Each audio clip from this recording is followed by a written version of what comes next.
Hello, welcome to IMS. Last video में हमने क्या देखा था? हमने थ्योरी ऑफ बेंडिंग वाले में हमने देखा था, वो क्या देखा था? Bending equation.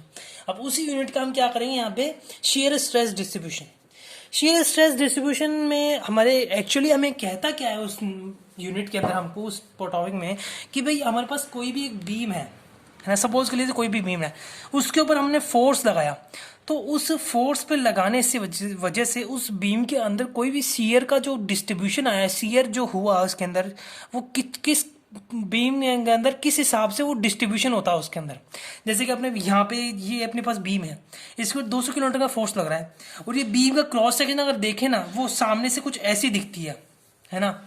अब इस फोर्स की वजह से इसके अंदर पूरे में कहाँ कहाँ कैसे टाइप का शेयर का मतलब डिस्ट्रीब्यूशन, भाई यहाँ पे अपना शेयर कैसा था, अपना यहाँ पे शेयर कैसा था, मैक्सिमम शेयर कहाँ था, वो जो चीज़ होती है ना, वो होता है अपना शेयर स्ट्रेस डिस्ट्रीब्यूशन होता है। ठीक है, इसका मैं डायरेक्ट न्यूमेरिकल करता हूँ एक, है ना, वो ज़्यादा बेटर रहेगा। इसमें एक फॉर्मूला होता है, वो हमेशा भाई गांठ बांध के रख लो, वो फॉर्मूला याद करना ही करना है ना। वो आसानी से याद नहीं होता, वो एक छोटा सा फॉर्मूला ही होता है और कुछ भी नहीं होता उसके अंदर, है ना। अभी दिखाता हूँ मैं क्या फॉर्मूला है। सबसे पहले हम यहाँ पे क्या करेंगे, हम यहाँ पे हमारे पास न्यूमेरिकल देखा लेंथ ऑफ बीम, मतलब ये बीम जो दे रखी है उसकी लेंथ दे रखी है 2 मीटर, मतलब 2000 mm की अपने पास लेंथ दे रखी है। ये टी सेक्शन है अपने पास, इसे बीम के ऊपर क्या लग रहा है, 200 किलोमीटर पर मीटर का अपने पास फोर्स लग रहा है ना, इसके ऊपर। और अपने को टाउ मैक्स निकालना है, मतलब shear stress, maximum shear stress निकालना है अपने को, है ना। मैक्सिमम शेयर स्ट्रेस निकालना है, और इसके अंदर हमारे पास शेयर स्ट्रेस डायग्राम बनाना है, डिस्ट्रीब्यूशन डायग्राम। ठीक है, सबसे पहले अपन क्या निकालेंगे, अपने पास यहाँ पे शेयर स्ट्रेस, शेयर फोर्स नहीं दे रखा। शेयर फोर्स निकालने के लिए अपन इसके ऊपर वो निकालेंगे, अपन आर ए आर बी निकालेंगे अपन। आर ए आर बी, इसमें एक प्रॉपर्टी होती है, देखो आर ए, अगर अब हमारे पास कोई एक बीम है ना, और उसके ऊपर अपने पास कोई यूडीएल टोटल पूरी बीम के ऊपर लग रहा है ना, तो हमारे पास रिएक्शन निकालने का हमारे पास फॉर्मूला होता है, वो WL/2 होता है, क्योंकि रिएक्शन ए में और बी में बराबर ही होगा। ठीक है, तो WL/2 करके अपने निकाला क्या है, अपने पास 200 किलोन्यूटन आया। तो हमारे पास जो शेयर स्ट्रेस जो अपने पास आया, वो अपने पास आया 200 किलोन्यूटन। ठीक है, अब 200 किलोमीटर का अपने पास शेयर स्ट्रेस आया यहाँ पे, है ना। तो हमारा शेयर फोर्स आ गया अपने पास 200 किलोटन का। अब इसके इस पूरी की है ना, अपने को एक्स बार और वाई बार अपने को निकालनी है ना। तो एक्स बार तो अपने क्या है, यहाँ से यहाँ ऐसे ऐसे ऐसे एक्स बार है, तो यहाँ से यहाँ तक की डिस्टेंस कितनी हुई, 125 का हाफ कर दो, 125 62.5 हो गई यहाँ से यहाँ तक डिस्टेंस। अब इस पे निकालना, इस पे वाई बार कैसे निकलता है भाई, अपने पास ये दो है, अगर ये सिंगल होता ना तो बीच के आता था, लेकिन यहाँ पे दो कम वो आ गए सेक्शंस, तो दोनों को मिला के अपने को वाई बार निकाले। वाई बार का फॉर्मूला क्या होता है, प्लस A1 Y1 प्लस का A2 Y2 divide by A1 plus का A2, है ना। मतलब एरिया ऑफ दिस, फिर Y1 of this, Y1 of this, Y2 of this. ठीक है, अपन क्या आएगा, अपने पास एरिया निकालेंगे अपन, है ना। सबसे पहले A1 अपने क्या ले लिया, अपन ने ये वाला एरिया लिया अपन ने A1 में, है ना। तो अपने पास क्या है, B इंटू डी, तो B इंटू का डी, मतलब ये ब्रेथ है और ये डेप्थ है ना।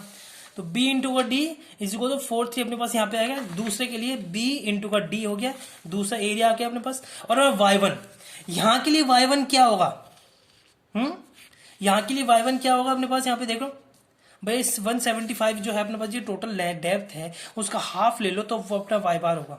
भाई क्या होगा अपने पास 87.5, 175 को डिवाइड बाई 2 कर दो तो 87.5 अपने पास यहाँ पे बनता है, इसका हाफ बनिए अपने पास, इसका हाफ। अब दूसरा है इसके लिए, इसका क्या होगा अपने पास, इसका हाफ, है ना, मतलब जो 25 उसका डिवाइड बाई 2 कर देंगे, फिर टोटल उसके बाद में पूरी उसको प्लस कर देंगे, तो मतलब 175 प्लस का 25 डिवाइडेड बाई 2 इसी को 187.5 अपने पास mm अपने पास यहाँ पे आ गया। ठीक है, अब वाई बार अपने को निकालेंगे, फॉर्मूला है, फॉर्मूले में अपने को सारी वैल्यू डालेंगे, तो A1Y1 प्लस का A2Y2 divide by A1 plus का Y1, A1 प्लस का A2, है ना, मतलब 129.17 mm करके अपने पास यहाँ पे आ गए। मतलब अपने पास जो न्यूट्रल एक्सेस आया ना, वो अपने पास ये आया है, ये अपना न्यूट्रल एक्सेस है, यहाँ से न्यूट्रल एक्सेस, और ये A1Y1 यहाँ पर सेंट्रोइड है, मतलब ये पूरे सेक्शन का सेंट्रोइड है ये। ठीक है, सेंट्रोइड निकल गया अपने पास। अब अपने पास क्या निकालना है अपने को, अपने एम आई अबाउट, अपने को टी सेक्शन में एम आई निकालना है अपने को, जो मतलब ये मोमेंट ऑफ इनर्शिया निकालना है इसके अंदर, है ना। मोमेंट ऑफ इनर्शिया निकालना है पूरे सेक्शन का। क्या निकालेंगे, सबसे पहले आई एक्सेस और आई वाई वाई। ठीक है, तो आई एक्सेस आई वाई वाई अपन निकालेंगे यहाँ पे, तो बी डी क्यू बाई 12 भाई अपने पास आई एक्सेस फॉर्मूला क्या होता है, आई एक्सेस आई वाई वाई का अपने पास यहाँ पे है, पर इन आई प्लस में ए एच का स्क्वायर, एच का स्क्वायर होता है अपने पास, आई प्लस का ए एच स्क्वायर होता है अपने पास, आई एक्सेस की फॉर्मूला होता है। तो उसमें अपने पास आई क्या है अपने पास बी डी क्यूब में 12 और ए अपने पास क्या है बी डी और एच अपने क्या है 120। एच अपने कैसे निकालेंगे, एच अपन निकालेंगे जिस सेक्शन के लिए अपन निकालेंगे भाई, आई एक्सेस मतलब आई एक्सेस 1 है, इस सेक्शन के लिए निकालेंगे ना, तो एच जो वैल्यू होगी वो इसके इसके सेंट्रॉइड से मतलब इस सेक्शन के से 87.5 और जो यहाँ 129.7 है इसके बीच की जो डिस्टेंस होगी ना वो अपने पास होगी एच, इसके बीच की डिस्टेंस होगी। तो अपने पास ये दोनों वैल्यू आ रही है, तो अपन ने क्या किया 129.77 माइनस का 87.5 अपने पास यहाँ पे करके उसका स्क्वायर कर दिया, तो अपने पास यहाँ पे इसकी वैल्यू आ गई। ठीक है, अब आएगी x(2) मतलब ये वैल्यू, अब ये इसका है मतलब यहाँ से हाफ से लेके यहाँ तक की डिस्टेंस, इसके हाफ से यहाँ तक की डिस्टेंस लेनी है अपने को, ये अपना h हो जाएगा, ये अपना h है। ठीक है, तो मतलब अपने को क्या करना है, अपने को यहाँ से यहाँ माइनस का यहाँ से यहाँ, ठीक है, this to this minus this to this करेंगे अपन। तो अपना बी डी क्यू अपन में 12 तो बी डी क्यू अपन में 12 प्लस का बी डी एच 2 अपने पास है ना स्क्वायर। तो अपना बी डी क्यू अपन में 12 कर दिया अपन ने, यहाँ पे एरिया निकाले तो 187.5 माइनस का 129.17 का अपने यहाँ पे माइनस कर दिया अपन ने और उसको स्क्वायर दिया तो 10.795 इंटू 10⁶ अपने पास mm4 अपने पास यहाँ पे।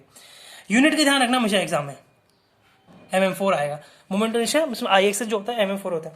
अब इन दोनों को जोड़ देंगे अपन और बस आई आ जाएगा, आई एक्सेस अपन आज 2 सेक्शन के लिए जोड़ देंगे अपन इसको, तो बस क्या आएगा अपने पास यहाँ पे ये आ गया 29.56 इंटू 10⁶ mm4 अपने पास यहाँ पे आ गया। ठीक है, अब यहाँ पे एक चीज देखना, अपने को न्यूमेरिकल में क्या निकालना है, अपने को मैक्सिमम शियर स्ट्रेस निकालना है। तो इसमें क्या होता है जब T section maximum shear stress will be at the neutral axis, मतलब अपना जो मैक्सिमम शियर स्ट्रेस होगा ना वो जो न्यूट्रल एक्सिस 129.7 पे अपने जो न्यूट्रल एक्सिस निकाली है ना उस पे होगा मैक्सिमम शियर, तो अपन उसके ऊपर निकालेंगे। तो अपने पास शियर मैक्सिमम का निकालने का फॉर्मूला क्या होता है, tau max is equal to F A Y bar divided by I upon में बी, ये अपना फॉर्मूला होता है। इसको याद करने के लिए बोला था, ये याद करने का फॉर्मूला है, ये ही याद करना होता है, इसके अंदर कुछ भी नहीं करना होता पूरे में, अपने को शेयर स्ट्रेस डिस्ट्रीब्यूशन में अपने को यही फॉर्मूला याद करना होता है पूरे में, और कुछ भी याद नहीं करना। तो अपना इसके अंदर बता दें तो क्या कहता है, ए जो होता है वो अपना ये जो नहीं है क्या, ए जो होता है न्यूट्रल एक्सिस के नीचे की अपने पास एरिया होता है, मतलब ये न्यूट्रल एक्सिस है ना, तो यहां से लेके यहां तक का जो एरिया होगा ना वो अपना ए है। ठीक है, यहां से यहां तक एरिया, और वाई बार अपना क्या है, इसका वाई बार है, इसका वाई बार है, मतलब ये जो 129.7 है ना इसका वाई बार है, तो मतलब इसका हाफ कर दे 129.7 इसका हाफ कर देना, वो अपना इसका वाई बार है, डिवाइड बाय 2 कर दो 64.59 mm अपने पास यहाँ पे आ गया। ब्रेड्थ ऑफ द वेब, अब जहां पे निकाल रहे हैं ना अपन भाई, आई सेक्शन आगे कुछ भी हो सकता है भाई, जहां पे निकाला उसकी ब्रेड्थ, मतलब इसकी ब्रेड्थ कितनी है 25 है अपने पास इसकी ब्रेड्थ। ठीक है, ये आ गया अपने पास। और टाउ मैक्स क्या है, अब अपन टाउ मैक्स निकालेंगे भाई, अपने सारी चीजें निकल गई, टाउ मैक्स क्या है इसमें वैल्यू पुट करेंगे अपन। फोर्स अपने पास है, एरिया अपना क्या होता है बिलो न्यूट्रल एक्सिस अपना एरिया होता है, और 129 अपने यहाँ पे 64 अपने पास वाई बार हो गया, आई अपने निकालने और बी अपने निकल गया अपने पास क्या, टाउ मैक्स की वैल्यू होगा 56.44 न्यूटन पर एम स्क्वायर अपने पास ये आ गया। ये अपना बन गया टाउ मैक्स, मतलब shear stress maximum shear stress अपने पास निकल गया। अब यहाँ पे शियर स्ट्रेस डिस्ट्रीब्यूशन का अपने को डायग्राम बनाना है, तो अभी यहाँ पे अगर ध्यान दे, इस डायग्राम में ध्यान दो कि भाई कहाँ कहाँ शियर स्ट्रेस लगेगा।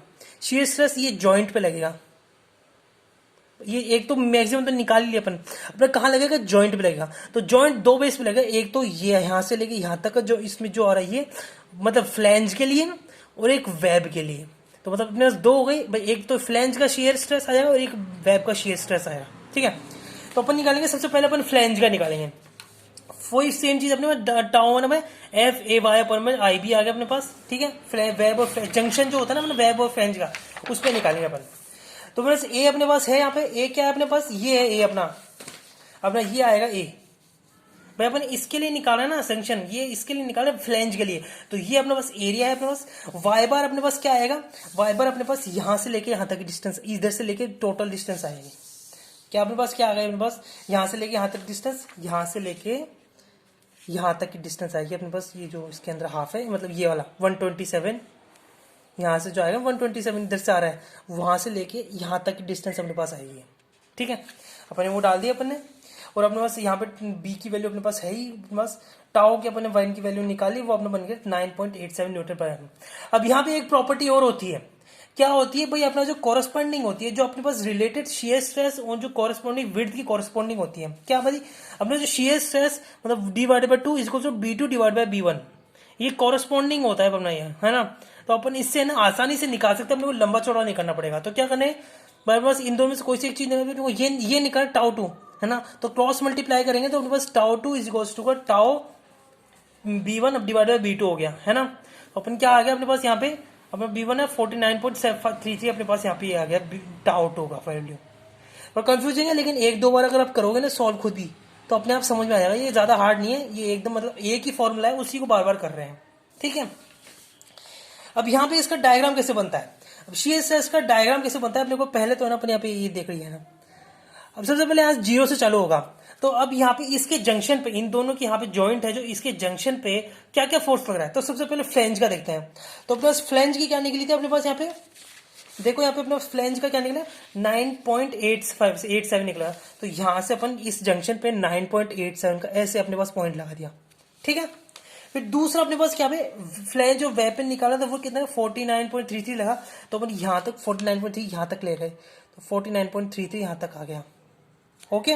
दूसरा अपने पास क्या है, shear stress, maximum shear stress भी तो निकाला था अपन, वो कैसे भूल गए अपन, है ना। तो मैक्सिमम शियर स्ट्रेस अपना क्या है 56.44 आ रहा था, वो भी अपन लेंगे। जो मैक्सिमम शियर स्ट्रेस अपना 56.44 वो भी लेंगे। तो यहाँ पे 56.4 अपन यहाँ ले लेते हैं, है ना। तो अपन कैसे लिखेंगे, ये अपना बन गया ऐसे, ये अपना बन गया, है ना। ये होता है अपना, यहाँ पे क्या होता है अपना शियर स्ट्रेस डिस्ट्रीब्यूशन में अपना डायग्राम होता है ये, ठीक है। यहाँ पे अपना शियर स्ट्रेस डिस्ट्रीब्यूशन का आज यहाँ पे भी ये टॉपिक भी होगा, मतलब अपना थ्योरी ऑफ बेंडिंग थी ना, वो आज अपनी यहाँ पे कंप्लीट हो गई। और यहाँ पे और कुछ भी नहीं है इसके अंदर। नेक्स्ट वीडियो पर नेक्स्ट टॉपिक लेंगे। Thank you very much.